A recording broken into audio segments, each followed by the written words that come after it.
visitato, ma noi ci auguriamo che offrendo appunto altri strumenti di accesso e di conoscenza sia ancora e più conosciuto, apprezzato e frequentato. D'altro canto, proprio da 2 anni, grosso modo il tempo che il lavoro ci ha preso per il recupero appunto dell'ingresso storico del museo, il museo si è estremamente, progressivamente vivacizzato nella sua attività culturale, promuovendo iniziative espositive di grandissimo rilievo, l'ultima tra le tante, la mostra fotografica dedicata all'Indevis, che credo molti di voi avranno, forse tutti voi avete già conosciuto, avete frequentato, visto, che è stata credo per tutti una vera emozione, perfettamente coerente tra l'altro e contestualizzabile con i reperti archeologici che il museo raccoglie. Ma vorrei ancora aggiungere che oltre al recupero funzionale del cortile, oltre a ribadire l'eccezionalità delle raccolte che vi si conservano, il museo comincia, appunto si avvia ad un recupero generale anche sul piano della distribuzione e dell'esposizione permanente delle sue collezioni, proprio per renderle ancora più, per renderne la conoscenza ancora più efficace e orientata agli interessi del pubblico. Quindi in qualche modo oggi celebriamo, se vogliamo dire così, un lavoro appena avviato che dovrà avere invece un'accelerazione nel futuro. Mi è gradito in questa occasione naturalmente esprimere il mio ringraziamento a chi insieme a noi ha reso possibile questo recupero e per il magistrato delle acque appunto la dottoressa Cinzia Zincone, a cui adesso passerò la parola, l'ingegner Pozzato e l'architetto Barbato che hanno seguito direttamente i lavori. Ringrazio anche la Soprintendenza ai Beni Architettonici nella persona dell'architetto Cavaggioni in rappresentanza del Sovrintendente Renata Arconello. Grazie di essere stati con noi e lascio la parola a Cinzia Zincone.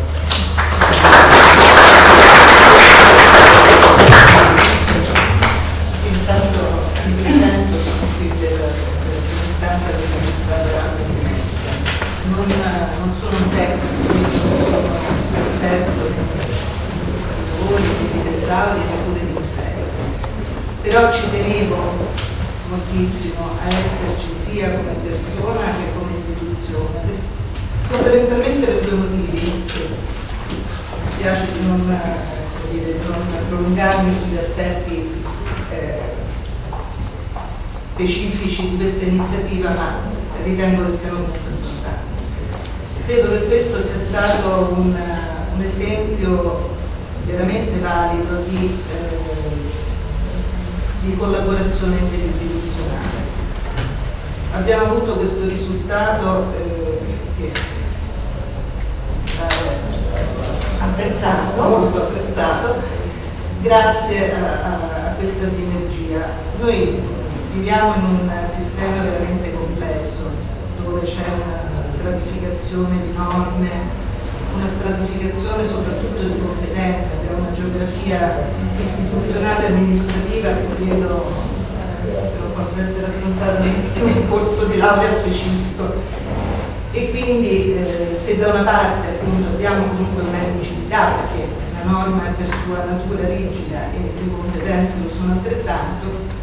credo che sia dovuto soprattutto all'intelligenza dei comportamenti il fatto, e quindi delle persone, il fatto di essere riusciti a portare a casa questo risultato, e credo che questo sia giusto sottolineare. Il secondo motivo chiaramente legato al primo è la restituzione alla città di un museo importante, e in effetti se appunto le istituzioni, soprattutto anche i livelli istituzionali, entrano spesso in conflitto tra loro, non ci dobbiamo dimenticare che alla fine siamo insediati in un territorio, in una città, e questo come dire, ci consente di avere un obiettivo unico che forse anche a dispetto di qualcosa che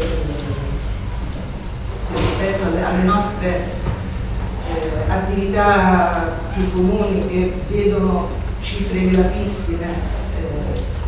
potrebbe sembrare, come dire, un intervento non di primaria importanza. Invece forse proprio questo, il fatto che parliamo di 50.000 euro circa, ha consentito, come mi faceva notare il mio carriera di prima, un'attenzione particolare proprio allo svolgersi delle attività. E quindi ci auguriamo, insomma, che questo possa essere un esempio per noi e anche per tutti gli altri, perché appunto foriero di buoni risultati. Se poi, non so, vogliamo entrare nel merito invece dei lavori, come forse vi potevate aspettare dal magistrato Leandro, però credo che lei, no? Comunque sono presenti in linea forzata, lavori di mercato che non si deve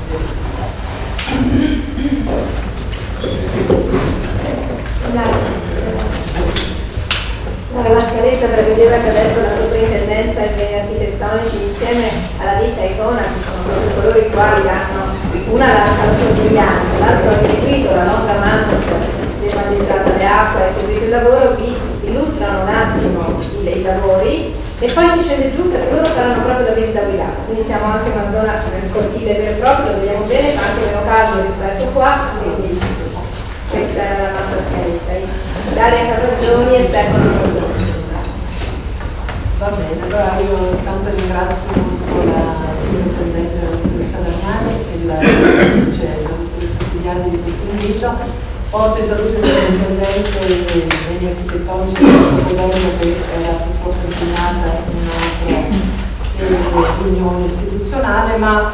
fa piacere, devo dire personalmente, avere qualche parola rispetto a questo intervento, dal momento che poi operativamente il cantiere per la sovrintendenza l'ho seguito io direttamente insieme con i lavori dell'architetto Barbato, quindi ecco una soddisfazione. Ma ecco, poche parole però per riportare anche da parte della sovrintendenza una grande soddisfazione per questo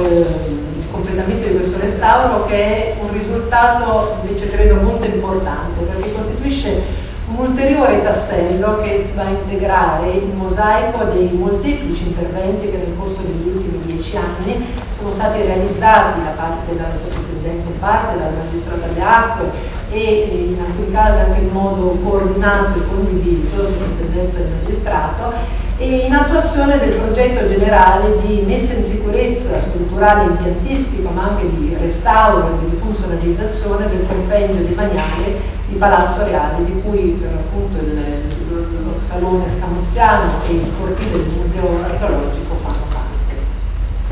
Ed è proprio un motivo di sicurezza, diciamo, che è all'origine di questo progetto, di questo intervento, di cui si è fatto carico sul fronte economico ma anche su quello tecnico il magistrato e alle acque, per rispondere a una condizione di rischio che si era venuta a determinare a seguito del distacco e del crollo di un elemento lapidio anche di dimensioni consistenti dall'ordine ionica di uno dei cornicioni del cortile del museo. Un rischio per il patrimonio evidentemente, ma soprattutto un rischio per la pubblica incolumità, visto che il cortile del museo archeologico è un cortile transitabile da parte del pubblico e dei visitatori del museo e quindi evidentemente un rischio molto elevato nella possibilità di questi distacchi. Peraltro una situazione che è, diciamo, molto analoga a quella che si era verificata, che ha motivato qualche anno prima l'intervento di restauro della facciata su piazza San Marco delle Pitturate Nuove e prima ancora quello della libreria Sensimigliana. Insomma, una condizione di avanzato degrado degli apparati lapidei, non più revisionati da parecchi anni, non più mantenuti in efficienza nei sistemi costruttivi, che aveva prodotto anche per gli edifici della piazza diffusi e ripetuti distacchi di materiale relativo. E questo, lo sappiamo bene, dipende da un cambiamento culturale negli ultimi 50 anni, alla prassi, alla cultura di una prassi manutentiva programmata e costante si è venuta a sostituire invece la cultura della logica del pronto intervento, dell'intervento d'urgenza realizzato per far fronte a situazioni di emergenza, ma che risolve in maniera puntuale, localizzata il problema senza avere una visione più organica e complessiva del mantenimento in efficienza dei sistemi costruttivi e quindi del degrado. E al tema della sicurezza si è associato anche quello del restauro delle superfici degli apparati labili, che la soprintendenza, ma in accordo con la direzione lavori da Pietro Barbato e con la direzione dei musei, ha orientato verso obiettivi coerenti con quelli che sono stati i criteri messi a punto già dalla soprintendenza negli anni scorsi proprio per l'intervento di restauro del fronte sulla piazza delle Procurate Nuove, perché è bene ricordarlo che lo scalone scamoziano è parte integrante, lo si dice parte integrante del progetto originario realizzato nel 1587 e 97 sul progetto di Vincenzo Scamozzi. Costituisce anzi l'unico di grande scala del complesso di Palazzo Reale che è realizzato secondo il disegno originario, con una testimonianza importante perché nei decenni successivi il progetto ha subito una drastica semplificazione del linguaggio formale, architettonico e anche nell'uso dei materiali, e quindi rimane l'unico esempio che documenta ancora quella che è stata la prima fase costruttiva della fabbrica insieme con le prime 10 arcate del fronte delle procuratie sulla piazza. E quindi le scelte operative di intervento che si sono basate sugli criteri di rigore scientifico e sono state orientate soprattutto per quanto riguarda gli interventi di pulitura verso soluzioni già sperimentate, ampiamente consolidate proprio nel corso dell'intervento e del restauro della facciata sulla piazza, e con scelte tecniche che hanno consentito un'attenta rimozione quelli che sono i depositi superficiali prodotti dalle condizioni di degrado, ma anche alla conservazione invece di tutto un sistema articolato e complesso di patine, di trattamenti riconosciuti anche attraverso i tagli chimico-fisici che sono state fatte sugli prelievi e compiuti sulle superfici dello scalone e che hanno trovato fortissime analogie con i risultati che avevamo già acquisito sulle superfici della piazza. Evidentemente il cantiere era lo stesso e quindi i trattamenti sono stati almeno gli stessi, e quindi un'azione mirata a rimuovere tutte le sostanze nocive, ma a conservare questo sistema, questo palinsesto articolato di trattamenti che è importanti perché consentono di ricostruire la storia costruttiva e manutentiva della fabbrica nel corso del tempo. E con ciò quindi è stato privilegiato un intervento più di cosmesi del fronte, raggiungendo io credo un livello di equilibrio. Dopo, se avrete occasione di scendere nel cortile lo vedrete, con grande impegno da parte sia della direzione lavori sia di tutte le maestranze e restauratori che hanno lavorato per la ditta Icona, con grande competenza ma anche con grande entusiasmo e grande disponibilità a capire quelli che devono essere i risultati di questo progetto, e in qualche modo però tenendo a bada quelle che potevano essere le aspettative di un rinnovamento generalizzato a tutti i costi che nell'ottica comune si ritiene che il progetto di restauro dovrebbe perseguire, ristabilendo un netto e visibile differenziale tra il prima e il dopo l'intervento. I risultati li vedrete sul posto, credo, dopo scendendo. Quello che adesso il dottor Corbetta potrà un'immagine insieme che io credo in maniera abbastanza equilibrata sia stata capace di coniugare quella che è la necessità di ridare vigibilità architettonica a un fronte architettonico importante, ma allo stesso tempo di preservare tutti quelli che sono stati riconosciuti come essere dei trattamenti intenzionali fatti nel corso di secoli più antichi o anche nell'Ottocento, ma che fanno comunque parte di una storia della fabbrica. Questa è un'altra immagine del porticato prima e dopo dell'intervento, appunto cercando di mantenere, come diceva l'architetto, conservare questi trattamenti così protettivi a suo tempo e al tempo stesso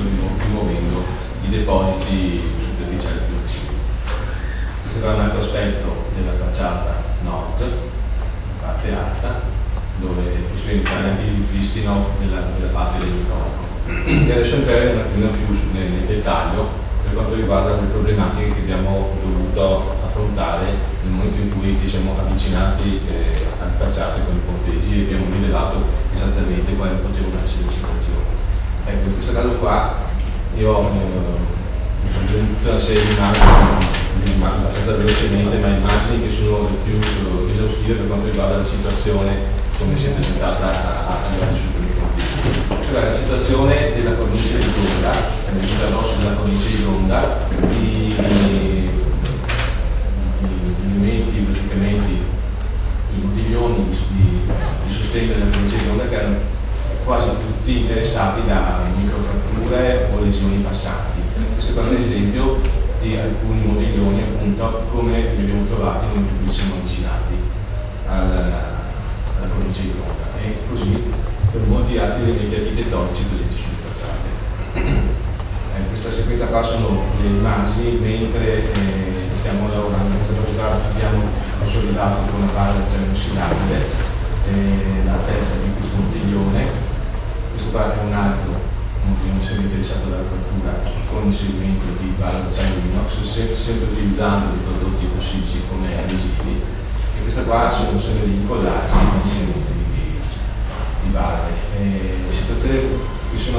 che abbiamo riscontrato situazioni abbastanza diffuse per quanto riguarda questo tipo di degrado, di lesioni, di perforazioni, di distacchi, di scaglie più o meno di grandi dimensioni. Questa è un'altra situazione di un'altra cornicione tra l'ordine dorico e corinzio, interessato anche questo da una frattura passante, che in questo caso è in fase di consolidamento, si tratta di fare un attimino a vedere delle situazioni. Qua se osservate nella parte inferiore c'è già una mancanza che è un distacco che è venuto parecchio tempo a tempo. Altre situazioni di degrado per quanto riguarda un cornicione di una finestra, anche in questo caso qua è un algebraico che tendeva proprio a distaccarsi e quindi creare grossi problemi dal punto di vista della sicurezza o del danno proprio del manufatto. E logicamente in questo caso noi non abbiamo proceduto con lo smontaggio perché avrebbe essere stato un elemento alquanto invasivo, e abbiamo ottenuto l'elemento in opera consolidandolo con le iniezioni di inserimento, in questo caso puntata dell'acciaio inox A116. Queste qua sono altre situazioni di degrado che abbiamo trovato sempre riguardanti le lesioni. Ne abbiamo riscontrate centinaia di queste situazioni, veramente tante, per cui adesso un attimino altre situazioni, spigoli interni, basamenti, paraste. Questa fotografia qua illustra la mancanza di quel grosso elemento che accennava prima da Cavagioni, che è caduto nel cortile e che è quello che praticamente ha dato l'input a intervenire per una revisione e un monitoraggio completo della facciata. Parliamo dall'arte che poi esatto, sì, parliamo per riscattare tutte le lavorazioni. Questi qua sono altri esempi di distacchi, di scagli più o meno grandi con la linea naturale. Questo qua abbiamo un esempio invece di un degrado superficiale dovuto alla sovrappaldazione e di coesione superficiale del materiale della figlia. Situazione che è stata inizialmente preconsolidata e successivamente alla cui è stato un intervento di consolidamento con resine chi lo sa. Questi qua sono ulteriori danni che abbiamo riscontrato causati però dagli elementi in ferro, proprio l'elemento in ferro ossidato che ha creato queste notevoli fratture con distacchi e grossi tratti del elemento attivo. In questo caso qua per fortuna non siamo riusciti a recuperare praticamente quasi tutto e non costruire lo spiro. Questo qua è un altro esempio di un cosiddetto artese che non ha più la sua funzione di tenuta di un elemento di un tassello di cornicione, che successivamente è stato rimosso, successivamente è stato sostituito con altri elementi attestati da acciaio inox piombate con il più confuso. E queste qua sono le prime problematiche che è venuto a affrontare appunto nel momento in cui ci siamo avvicinati alle facciate, che hanno logicamente dovuto essere seguite in maniera molto minuziosa, nel senso che praticamente a ogni centimetro noi trovavamo situazioni di scali che tendevano a distaccarsi e quindi successivamente devono essere consolidate per non considerare tutte le parti e le parti di corsi di bici. Altra problematica è stata quella invece della pulitura. La pulitura che, come ha detto l'architetto prima, ha mirato esclusivamente alla rimozione di depositi più superficiali, però soprattutto al mantenimento degli ossalati, cioè di questi stati diciamo così, di trattamento superficiale che sono stati applicati in tempi passati, addirittura probabilmente anche all'origine dell'edificio.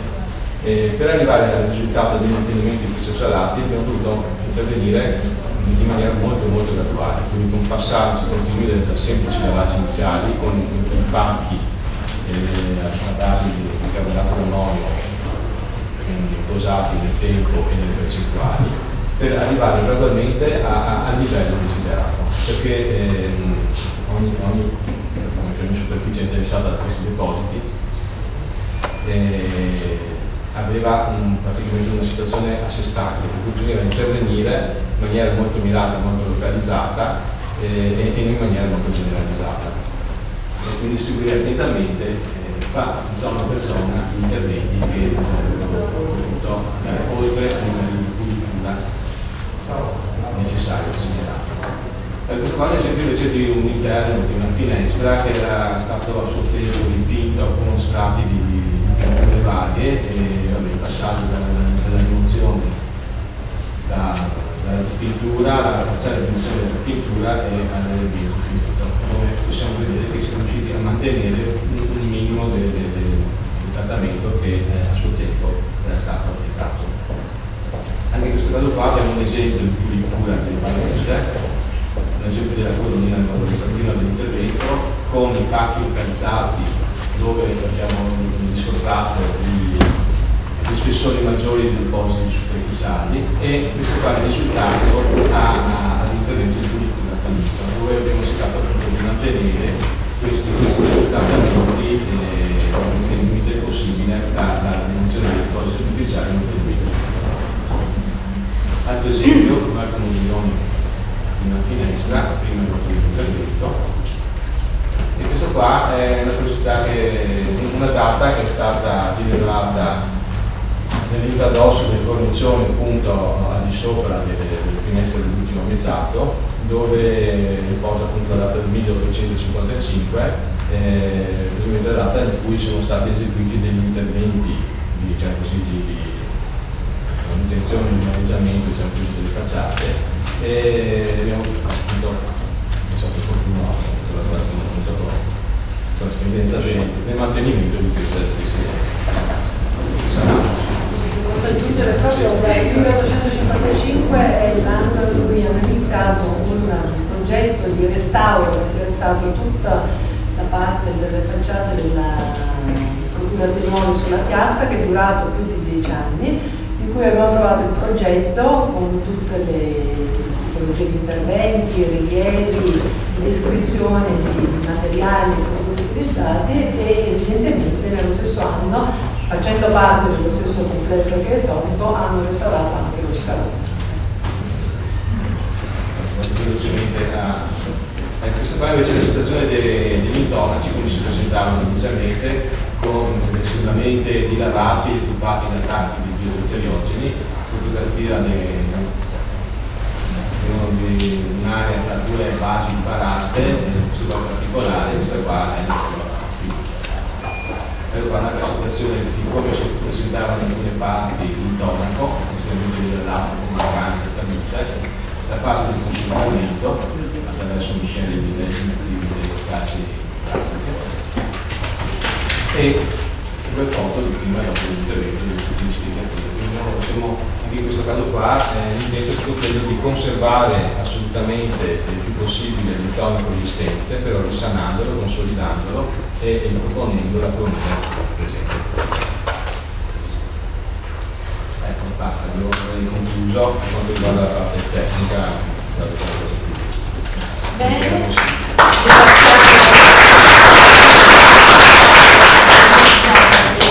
Che ci ha supportato in tutta questa attività e adesso, come dire, una sorta di nuovo programma. Vi inviterei a un piccolo rinfresco prima di scendere a vedere con i vostri occhi gli esiti del restauro effettuato. Quindi accogliamoci tutti.